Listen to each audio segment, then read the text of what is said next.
Fireside Chat, and welcome to another recording. And today, this particular episode here is episode, I think, number 4 today.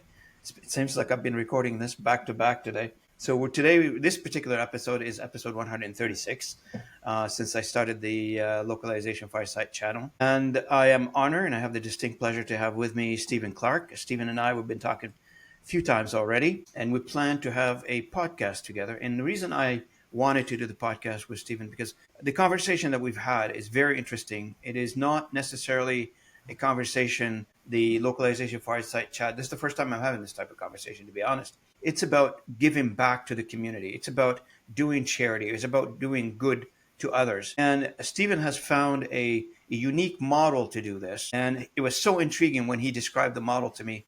I thought, why don't we do a podcast on this one so we can explain how he does this to the rest of the world. And what I mean by the rest of the world is we are about 1,200 downloads per day right now on this channel. So hopefully somebody will listen to this message, today's cause that Steve and I were going to target, and hopefully will stir up something inside of somebody to reach out to Stephen and to his team and engage with them in doing something better for the community and the world that they live in and we all live in.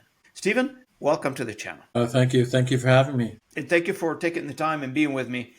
Stephen, it's a pretty relaxed conversation. Just relax. You and I are having coffee. Pretend we're having coffee at Starbucks, shooting the breeze, and we are recording a podcast in the meantime. That's the best way to record these things, in my opinion. So I know you mentioned hockey before we started the recordings. From athlete to entrepreneur, walk me through the journey. I'd love to hear your story. It's an interesting one. A lot of people don't quite understand the transition of that. Athletes, a very difficult transition for a lot. And I'll tell you why. It's really got to do with ego. Athletes, as many people know, professional athletes have pretty big egos. What they don't know is that it's kind of a necessity. You know, first of all, you're surrounded with people all the time who are telling you how great you are. But secondly, it's kind of part of the job. You have to believe that, because you're fighting for your job all the time, especially back in the day when I played. So that transition is difficult often, because now you go from kind of an immortal to just a regular person. For me, it was rather sudden. I got hurt badly, and after 6 surgeries, it was it. I just basically couldn't. I was only 25. I played 5 years. And that was the end of it. So it was a very difficult transition for me, but I was fortunate enough to be introduced to a new industry, which was the advertising world. And that was so exciting. I loved it. And so I was able to really transition very quickly into that and kind of naturally move on, not have to think about all the stuff that I'd missed and everything like that. But it is for most a difficult transition.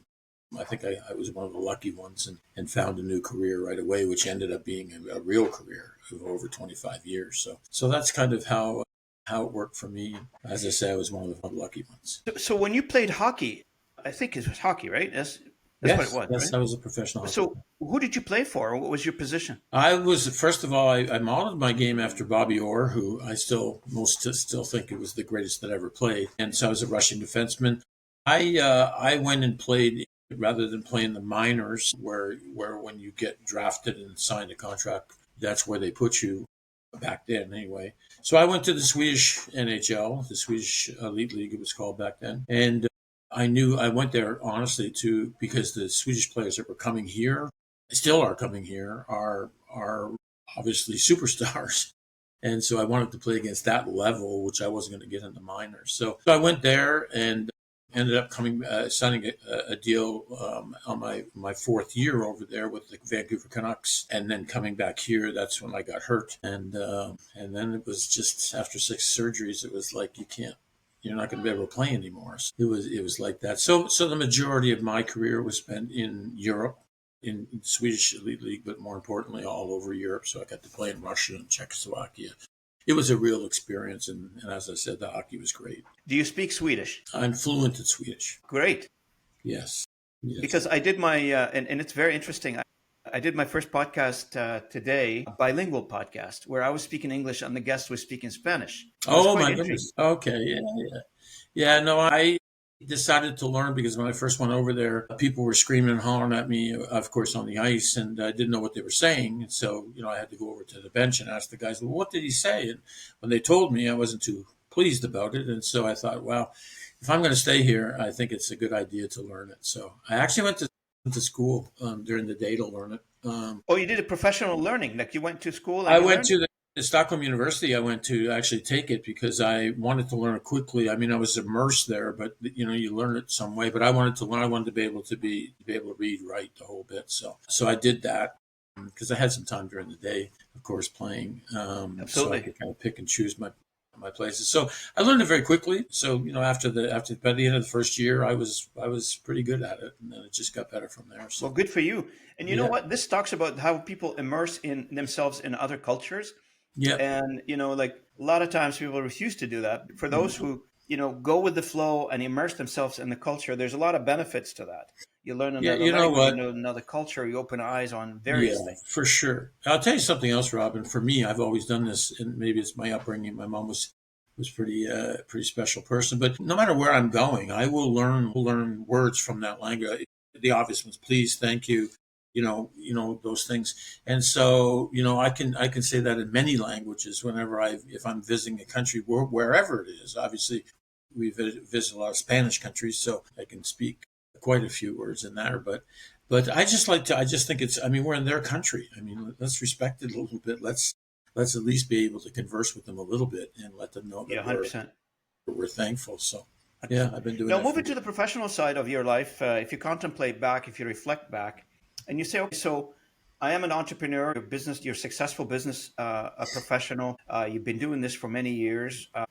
How does your professional athlete world help you in your business profession? Yeah, that's a question that all athletes get, and it's usually they'll say the typical answers are, well, I was disciplined as an athlete. You can't be a professional athlete without being disciplined, and so I learned all those things. The reality is, in true as I've learned over time, actually, aside from those traits, which a lot of people have, you don't have to be a professional athlete to be disciplined and things like that. What we do learn to work on our weaknesses. All professional athletes are taught to work on their weaknesses. That is the total opposite of how you become successful in business. And I was taught that by the great Stephen Covey. First one I ever heard him tell me when I was talking to him and I was having breakfast, and I ended up working with him for years as him being my mentor and just a friend. But he said to me in the very first meeting, he said, if you really want to take your business, my business at that time, was less than 2 years. And he said, if you really want to take it to the next level, you're going to have to learn something, and it's going to be difficult for you because you were a professional athlete. And that's that you need to find something that you really love to do and that you're good at, and then surround yourself with people who love to do what you hate. Well, that's the athletes type of thing. It was like, what? Explain that one to me again. And so him and I worked on that. It took about a year, and then because of course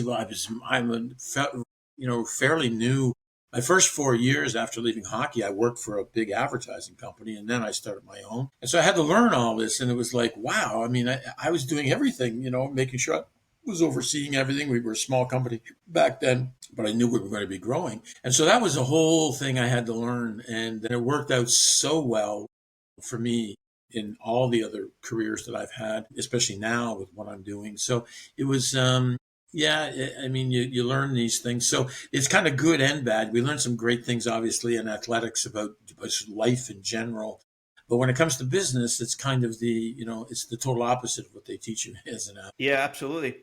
Now let's move a little bit to RTG, which is the group that you in charge of, that you work with, and you've built block by block. For those who are listening, what is RTG Group of companies in simple terms? Like, what do you do? Yeah, RTG Group, which stands for Receiving Through Giving, something that my mother drilled into me. RTG is a for profit social enterprise. And it was created almost 10 years ago now out of the need for me to make a positive impact in the world. And the way I did that, because at that point in time, I'd spent 20 some odd years in advertising. So we got all the information. We hired a research team and got all the information we could get from the charity nonprofit world in both Canada and the United States. And then we went through it. And then piece by piece, we went through that data. We looked at it. We figured out what we wanted to do and how we wanted to do it. And we realized that if I truly wanted to make a positive impact in the world, I had to create a new model. It wasn't going to be about just continuing the way things have already been done, because quite frankly, we're not getting things done. We're not, the numbers aren't going down. The homelessness, hunger, mental health, I mean, all these different things. And the model is not really built to eliminate these problems. It does a lot of good, and I'm not knocking the model, but it's not built to eradicate these causes.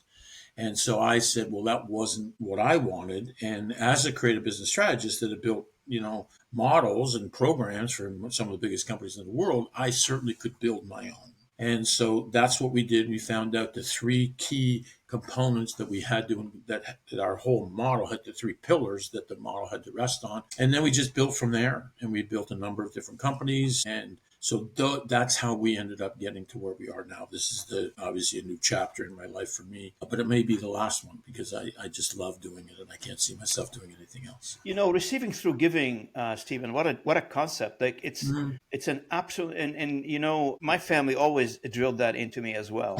Yes. Maybe we come from the same background. I don't know, with that 6th degree of separation. Yeah. Maybe working. Yeah, it could be.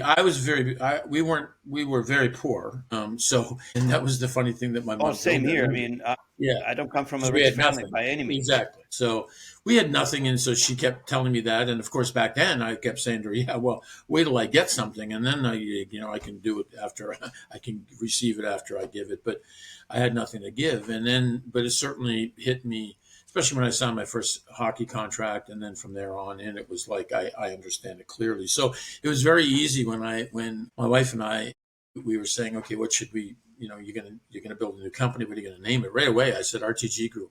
And even she said, what does that mean? I said, it means receiving through giving. And unfortunately, both of my parents, I had lost them a few years before I started this. And so they didn't get to see, what it's come. Although I'm sure they're looking down and smiling. So. They're looking down on you and they're smiling. Yeah. One of the things that you mentioned, which is very true, is with all the giving that's happening out there, we have not yet solved many of the major problems that we're facing as a society in any part of the world. Hunger, homelessness, you mentioned a few, etc. And you and I were talking in a previous conversation where you mentioned to me that there is a financial metrics that doesn't make sense in the traditional giving versus the model that you created. Could you walk us through the differences? Sure. I think that first of all, I mean, the fundamental differences is like anything else. It's a for-profit versus non-profit.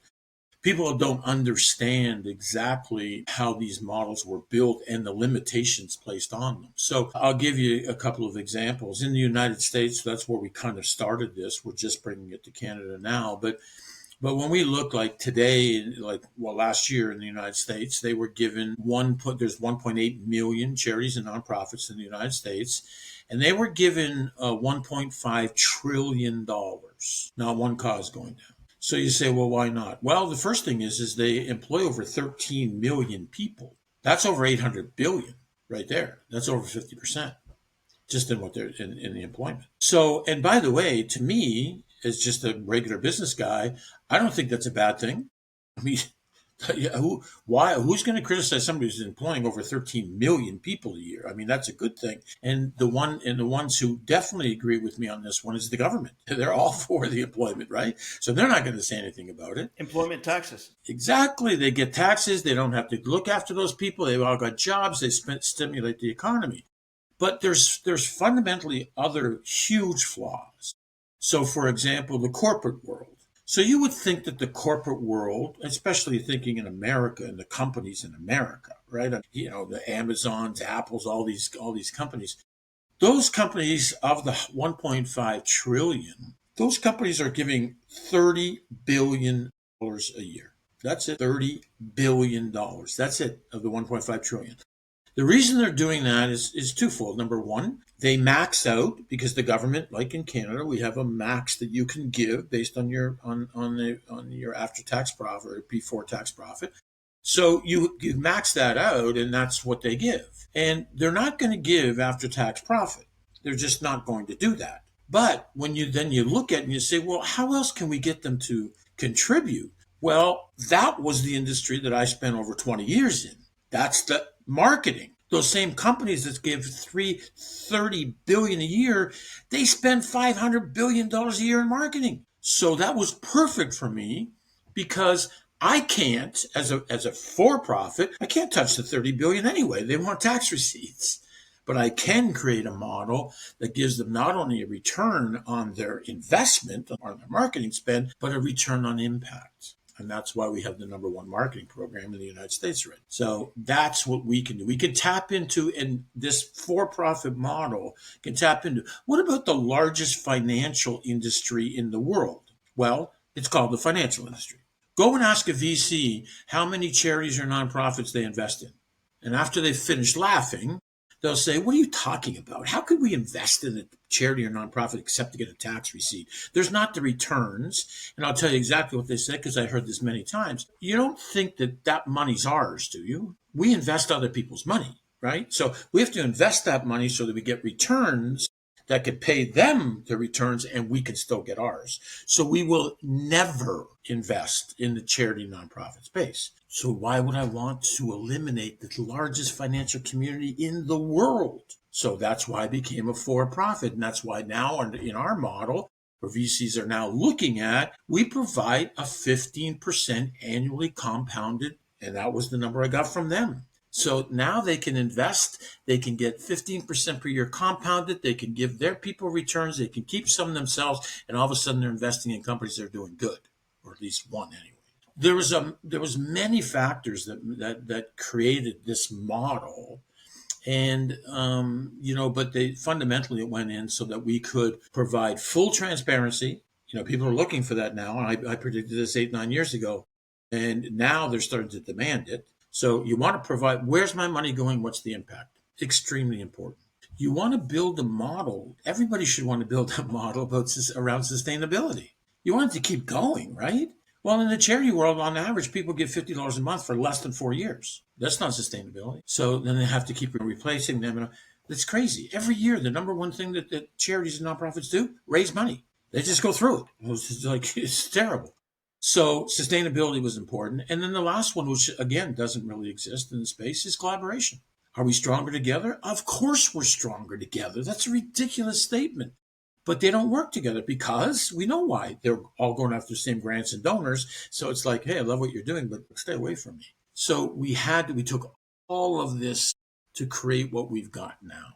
And that's why it's starting to really take off. You basically took the practice model, and you turned it upside down, I believe, if I can draw a picture for that one. Yeah, we The did. current model is very traditional model. I collect money from donors, and I keep some, and I take some to the end user, whoever the end user is. However, that piece of the pie is shrinking by all metrics. And what you did is you took that model and you flipped it around and said, okay, I got to think about this differently. And by thinking differently, meaning that I'm going to take more of that piece of the pie and send it to the end user. And I know you and I talked about a few examples of those. What was the impact on the end user, on the receiving end of the charity? Well, first of all, we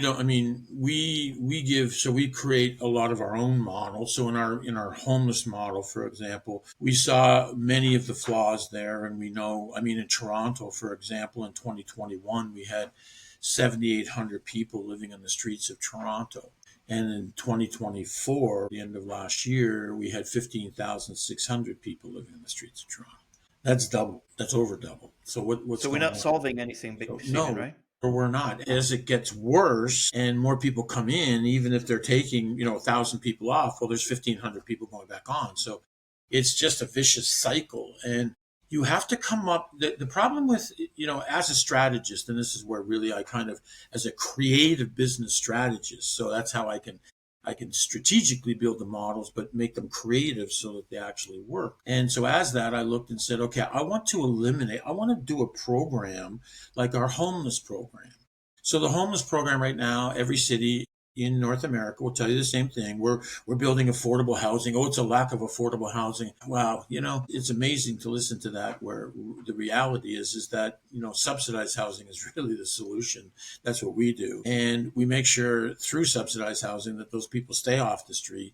We make sure also that we provide in our program job training and guaranteed jobs. So they are going to stay off the street. They're now being assimilated back into society and given responsibility, given hope, So, there's so, I mean, it's so detailed. What we do is really simple, but the how we got here really took a lot of time. I mean, years of changing it and course correcting and tweaking it. And I mean, even with the food, we had to make sure that full transparency about where it's going, where they're getting it, all these different things. But we do. I can tell you, we partner with a lot of local people too in the different cities who are doing great things. So it's just really been a fun thing. I think you're going to see it now that we've kind of received, we're at that point now of acceptance. Now it's going to explode. Now you're going to see something really special over the next few years. For the worthy cause that you guys are, taking on, you and your wife, Svetlana, which I had the opportunity to talk to.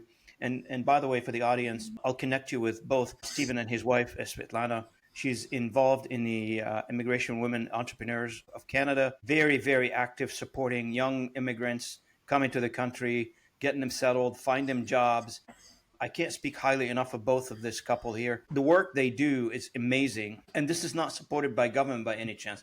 Like, I don't want people from outside Canada listening in onto this conversation to think government of Canada's got a finger into this. No, they don't. And this is a self-sustained model that Stephen is talking about. I take from the community, from the donors, and I reinvest it back and I give back to people. This is the way we need more of that. I think the other models have failed.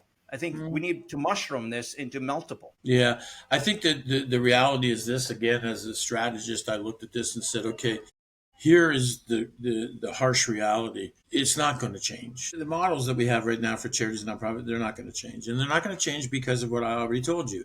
The governments are behind it because of the number of people they employ. Well, it's hard-coded in the tax system. I mean, how can they change exactly. it? And there's many reasons for that. I mean, if they say in Canada, well, you employ over 3 million people. If you only employed maybe half of that, then more money could go and we might be able to start to reduce some of those causes. But then they look in the mirrors and say, what's going to happen to those other 1.5 million people who don't have jobs now? And by the way, whose responsibility they are? Wait a second, they're ours, the government's. Okay, maybe we shouldn't do that. Maybe we should just keep doing what we're doing, and hopefully they'll work it out. So the reality is that we need to work together. Our model is built.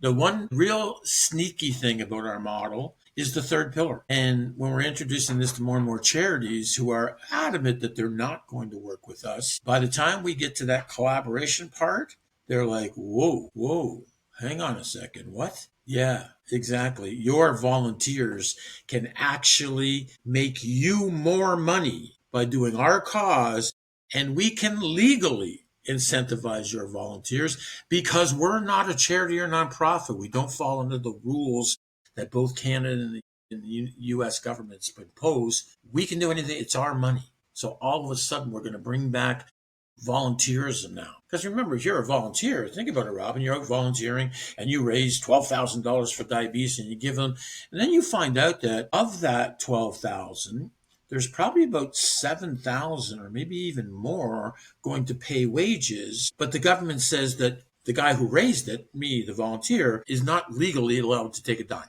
Say, wait a second, this isn't what I signed up for. So now we built this problem, and that's why the collaboration is so part, and that's how we started winning over charities and nonprofits in the United States. You know what? This is eye-opening for many, specifically for me in this case. But as this episode gets posted out, I'm guessing and I'm hoping this will get a lot of people waking up to a new model of giving and working with social causes, etc.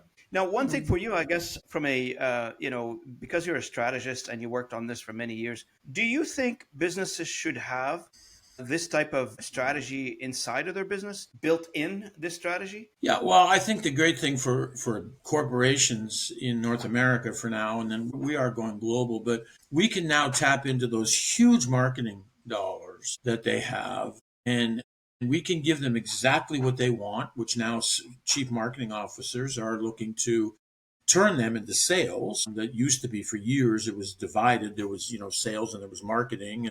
Marketing was doing all the stuff around the brand and everything. Now they're being challenged to start to sell product as well through their marketing efforts and the huge marketing budgets.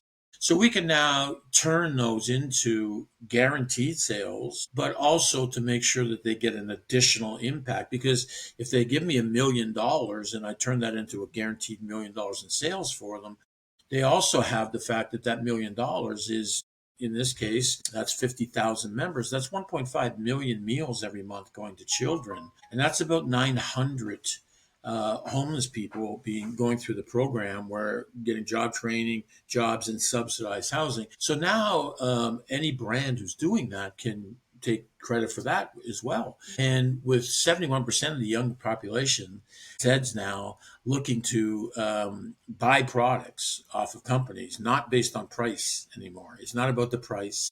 It's about what that company does that's good. What do they stand for? How are they doing it? That number continues to creep up too. It's getting where they can't be ignored anymore. Companies are looking for these things that we've got. So you're going to see more and more of them. Again, charities and nonprofits, a lot of the young people will say, don't tell me that you cut a check to, a charity or nonprofit and jump up and down and say how great you are. You don't even know where the money's going. You don't even know what percentage is actually going back to feeding kids or hunger or what anything else. So we're not interested in that. So they're getting a little bit more sophisticated. Obviously, AI is playing a big role in this as well, because they can go and find out. When I was doing a talk not that long ago, and I was giving the numbers I'm giving to you, I could see them on their phones and then verifying, and they were showing it to others. Yeah, it is 1.5 trillion. Look at this. Like, I couldn't believe it. But so they're verifying, which I personally think is great.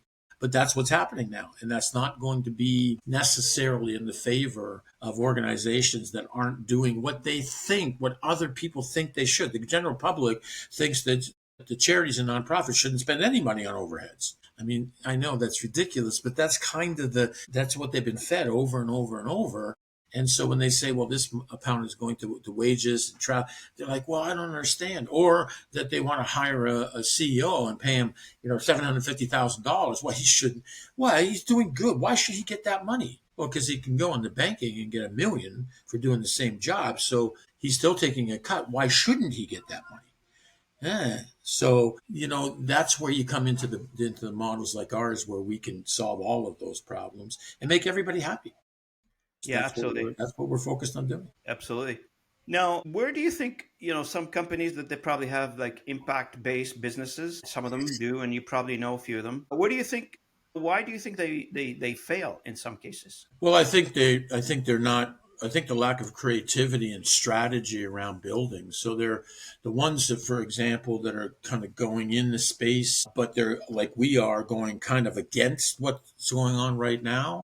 Well, unless you build a very creative model that's innovative, that's sustainable, that covers the right things, you're not going to last. You can't. That's it. I just told you it's almost a $2 trillion industry in North America. Those are big players. Those are big numbers, and those are powerful people. We'd never approached it like, hey, you guys are terrible. You guys aren't doing the job. You guys stink. Blah blah blah.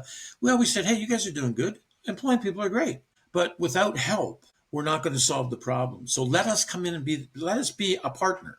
Let us be that collaboration partner where together we can do things. And that's why I think we were able to weather the storm and continue to move forward, because although they saw us as a threat, because we're a for-profit versus their non-profit charity model, they were open, because I kept saying, and all of our people did, that we're not a threat. We're here to help. We're built on 3 pillars. We keep telling them. Transparency. They're all aware of that being a problem. Yeah. They're And I do looking for believe, that. like in your industry, as much as it is in any other industry, partnership and cooperation is a lot more important than any other industry. Yeah, Because for sure. there's no competition here. Your competition is to do good. How can that be bad? Exactly. That, in fact, I just recently said that somebody said, well, they can go, yeah, are you not concerned about people taking your model? I said, are you not listening to why I do what I do? And she That's a said, crazy question, I well, guess. yeah, she said, yeah, well, yeah, but what does that mean? I'm like, so somebody goes, steals our models and duplicates what we're doing. Why would that upset me? Well, you want them to do it. I mean, Exactly. that's your If I'm overall about goal. ending hunger and homelessness, I sure do want them to do that. Or I don't want them to do it, but if they do it, that's fine. Or maybe franchising it will be good for you. No, we looked at all that kind of stuff. It takes a certain, this model is pretty unique, and until it really gets going. In fact, I think that I was just talking recently, and somebody said, what do you want your legacy to be?" And I said, that he fed so many kids, that he did. And she said, she's a pretty big podcast host in the States, and she said, "You don't seem to understand that you've already created your legacy."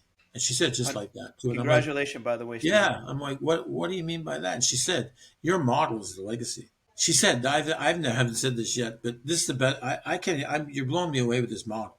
This Yep. model is something I've never heard. I've been into space. I've been on boards of charities. I've done all this stuff. I've never heard of anything like this. And I think that every single charity in North America should partner with you because you've got some unbelievable things here. 100%. Like, I'm looking at you and I'm talking to you, and I'm, putting in my contacts, like other athletes, for instance, that they went out and built a winery. I'm not naming any names. Yeah. They built restaurants, they built food chains, whatever they did.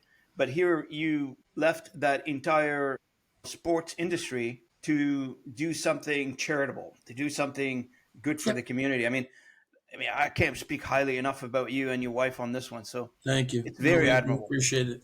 Yeah, it was always a dream of mine to make a positive impact in the world. I remember saying to Stephen Covey when he was talking about the next chapter, what is it you'll think, advertising, because we had been talking about advertising. I wanted to kind of get out of it anyway. It was not the same as it was years ago. And I said, well, it'll be about making a positive impact in the world. And he said to me, of course, Stephen Covey, he's pretty impressive. And he said, "So specifically, what will you be targeting?" I said, "Nothing. It'll be about making a positive impact in the world."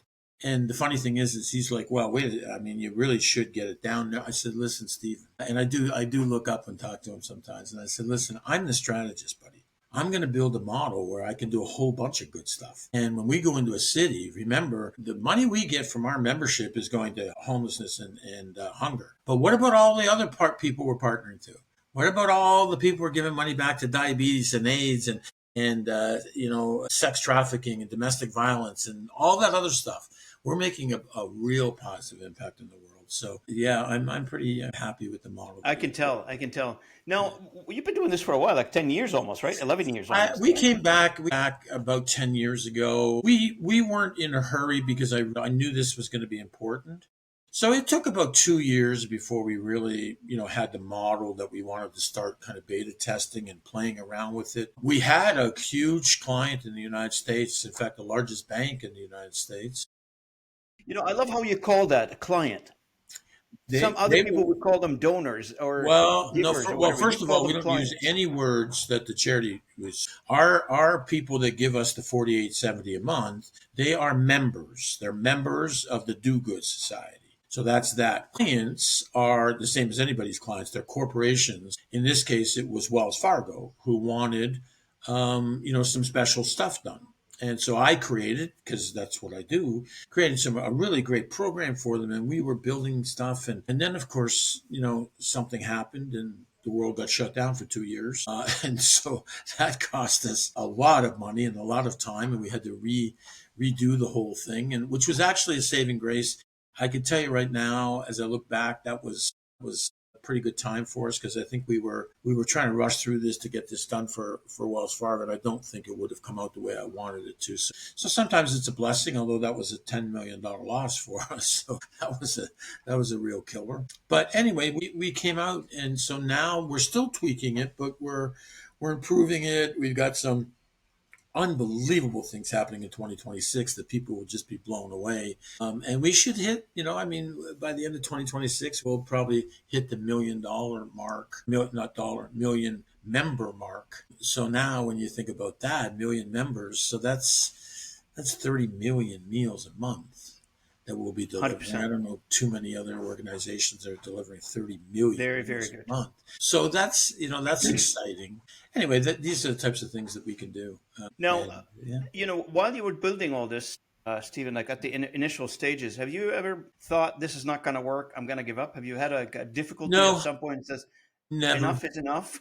No, and it's been our money too, so that was even harder because we went out when I first started. I was being told, go, you got to talk to impact investors, and I hope there's a bunch out there that kind of position themselves as impact investors, because Impact investing in North America is different than it is in anywhere else in the world. In the world, impact investors mean you're focused on the impact. Tell me about the impact. I want to know about the impact. I don't care about the return. If I get my money back, I'm happy. In North America, an impact investor is, in the pure definition now, and I'm gonna change it if they don't, is I want to do good with the money, but I want to make sure I also make good returns. They're equal. One's not over the other. They're equal. That's what an impact investor is. So when I started going out, that my journey only lasted about 3 months. And I said to my wife, yeah, the hell with this. We're going to put our own money into this. We're just going to, I know this. But here's a little key for your listeners. If you want to be successful in anything, doesn't matter what it is, you create an unwavering, that's a very important word, an unwavering belief in yourself and what you're doing, and you will hit it. You will reach your goals. The only difference is time. As Brian Tracy taught me, him and I built a company together. What's the formula for success? A consistent effort over time. Time is the only variable. It could take us 6 months. It could take us 6 years. But as the greatest, in fact, personal development in the world, Napoleon Hill, if you can conceive it and believe it, you can achieve it. Well, conceiving it is just coming up with the idea, and achieving it is just the end result. There's only one word left. That's believing. Never stop. I've never stopped believing in what we're doing. I've never stopped believing in the model. I knew it had to change, but never, not even 1 second have I ever said, no, this is not going to. You know, listening to you, you sound like you have a lot of passion into what you're doing. Oh. And you're right. You're right. The key to success is having passion to what you do. And somebody a long time ago told me, if you weren't making money at something, would you do it? And if there's no financial reward to it, would you still do what you do? I said, yes, I would still do what I do, even if I don't get paid for it, because that's what I'm passionate about. Yeah. That's, and at the time I was in business development when somebody said that to me. Would you do it for free? I said, yes, I would do it for free. Why? Yeah. Because I enjoy it. I love doing what I do. Absolutely. So as we continue here to close to wrapping up, I have a few short questions for you. Yeah, go ahead. One is there a book that changed your life? Yeah, Think and Grow Rich. Think and Grow Rich. Think and Grow Rich, Napoleon Hill. I still think it's the #1 personal development book in the world. And in fact, I can tell you right now, because I know a lot of the personal development guys like Tony Robbins and Brian Tracy and all those guys. In fact, I used to kid Bob Proctor. I knew him for 35 years. And I used to say, you've never said anything original in your life. Everything you're spouting right now is from Think and Grow Rich. And he would pick up the book. He would literally pick it up, because he'd have it always with him. And he'd say, yeah, I know, it's in here. Yeah, I have the book. Everybody should have the book. Every single person should have this book. I still read it every day. So that is the book for me. I mean, there's some great books. I've read so many great books. But Think and Grow Rich is my number. And so the next question is, what is the best advice you ever received? I think the best advice I ever received was probably from Brian that changed my life. But I mean, Brian was the one who said, find out what you love to do and you're good at it, and then surround yourself with people who love to do what you hate. I think that was some of the best advice. But the one that changed my life, I actually came up with myself about maybe 15 years ago. And it was a culmination of all these things. And I call it STF. Anybody who follows me on LinkedIn or social media will know what STF means. It stands for shift to focus. And I started realizing that the world is filled with people who just focus on the problems. I mean, they are fixated on them. They talk about them all the time. And you're never going to come up with any solutions if you're just focused on the problems. So I always tell people, when you come up with something that's a problem or whatever, yeah, that's great. Recognize it, but then shift to focus immediately to solutions. That's when you'll find the solutions to your problems. That's how you'll 100%. Be able to get through anything that life throws at you. And so that's probably still my greatest thing that I've ever created, that shift to focus. Yeah. Well, look, I want to thank you so much for joining me today. But before we wrap up 100%, if people want to get involved with you and get involved with your cause, how can they reach out to you? Or how Best can they thing get to involved? do, I mean, especially if you're in Canada right now, we just launched pdttoronto.com. Go on there. Look, that's by the way, the very first 100% women-owned and operated for-profit social enterprise in Canada. That will be in 8 other cities in 2026: Vancouver, Calgary, Edmonton, Montreal, Winnipeg. So that's really, we're really, obviously Svetlana is the CEO of that because it's a women's owned and operated. And so that one's a great one. But really, people, I'm on LinkedIn every day. LinkedIn is I have 31,000 connections and followers. I'm on there every day. You can message me on there. You can connect with me. That's my big one, and that's the one where I really Absolutely. kind of encourage people. And for the audience, if you need to get a hold of Stephen and you don't know how to reach him and you happen to be connected to me, I am connected to Stephen. So ask me for an introduction. I will be happy to make an introduction. Yeah, no problem. Absolutely. Stephen, I want to thank you so much for joining me on this conversation. I really appreciate it. I appreciate your insights, your wisdom, your expertise, and the cause that you're doing. Kudos to you and to your wife, Svetlana. Please tell her I said hello. And thank you so much again for being part of this conversation, Stephen. I appreciate it. Thank you for having me again. Appreciate it. No problem. And for the audience, I want to thank you for listening in. Hopefully this conversation today with Stephen have added some value to your day. Hopefully you've resonated with you a little bit. And if you want to engage, you want to be part of this conversation, this cause that Stephen has explained to us today, please reach out to him or to me, and I will put you in touch with Stephen. And thank you again for being part of this episode, and I'll see you at the next one. Really appreciate it. Thank you.